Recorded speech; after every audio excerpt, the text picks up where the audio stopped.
Okay, सबको जय मसीह की। परमेश्वर आप सबको आशीष दे। आज सुबह के समय एक बार फिर से मैं आपके सामने एक विषय को शेयर करना चाहता हूँ।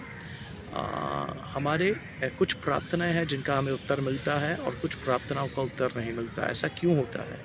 उसके कई कारण हैं, लेकिन आज जो कारण मैं आपके साथ शेयर करना चाहता हूँ वो कारण है उन दोनों प्रार्थनाओं के बीच में आया हुआ बड़ा पॉज। एक ऐसा समय जिस समय आप किसी विषय के लिए, खासकर किसी मिरेकल के लिए, किसी बड़ी आशीष के लिए प्रार्थना नहीं कर रहे, वो जो समय बीच में आ जाता है, वो समय एक बड़ा कारण है आपकी प्रार्थनाओं का उत्तर ना मिलने का। क्योंकि जब आपको एक प्रार्थना का उत्तर मिल गया तो आपका विश्वास बढ़ता है, आप विश्वास में ग्रो करते हैं। लेकिन उसके बाद यदि आप निरंतर प्रार्थनाओं में बने नहीं रहते, निरंतर चमत्कारों के लिए आशा नहीं रखते, बड़ी आशीषों के लिए, बड़े अद्भुत कार्यों के लिए आशा नहीं रखते, आप कुछ समय तक बिना ऐसी प्रार्थनाओं के जीवन जीते हैं, तो वो जो पहली प्रार्थना का उत्तर आपको चमत्कार मिला, वो चमत्कार का जो विश्वास है, वो विश्वास क्रियाशील नहीं रह पाता। ओके, तो इस वजह से नई प्रार्थना में आपको नई सिरे से विश्वास करना पड़ता है, क्योंकि आप उसको भूल चुके होते हैं। तो इसलिए कभी कभी वो विश्वास इतना बड़ा नहीं हो पाता कि आप उस विश्वास के आधार पर चमत्कार पा सकें।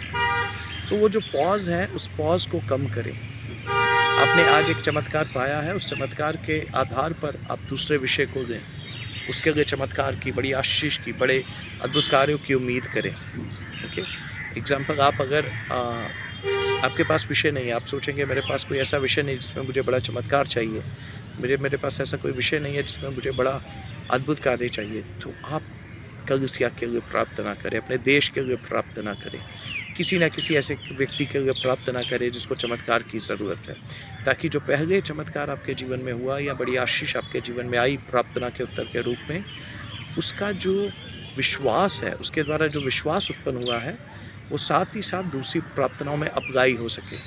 ओके, तो इस रीति से आपकी अनआंसर्ड प्रेयर्स जो हैं वो कम हो जाएंगी। हमें ज़्यादातर प्रार्थनाओं का उत्तर मिलेगा क्योंकि हम एक के साथ एक प्रार्थना कर रहे हैं। एक प्रार्थना के उत्तर का जो विश्वास बिल्ड हुआ, उस विश्वास को दूसरी प्रार्थनाओं में इस्तेमाल कर रहे हैं, और दो प्रार्थनाओं के उत्तर में जो चमत्कार मिला आपको, उस दो प्रार्थनाओं के द्वारा उत्पन्न हुए विश्वास को हम तीसरी प्रार्थनाओं में इस्तेमाल कर रहे हैं। अदरवाइज़ यदि आप पॉज लेते हैं, आप एक जीवन में आप जॉब चाह रहे हैं, तो जॉब के लिए आपको जॉब मिल गया, एक अद्भुत चमत्कार के द्वारा आपको जॉब मिल गया, उसके बाद आप कुछ दिन, कई महीने प्रार्थना नहीं करते किसी ऐसे चमत्कार के विषय के लिए, तो क्या होता है? तो यही होता है कि आपका वो जो उस जॉब मिली हुई प्रार्थना के उत्तर का जो विश्वास है, वो विश्वास आपके जीवन में क्रियाशील नहीं रह पाता, क्योंकि आप उसको भूल चुके होते हैं।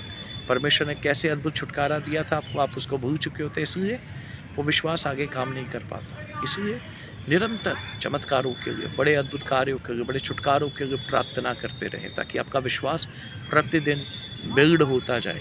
आमीन। परमेश्वर आप सबको आशीष दे। सबको जय मसीह की।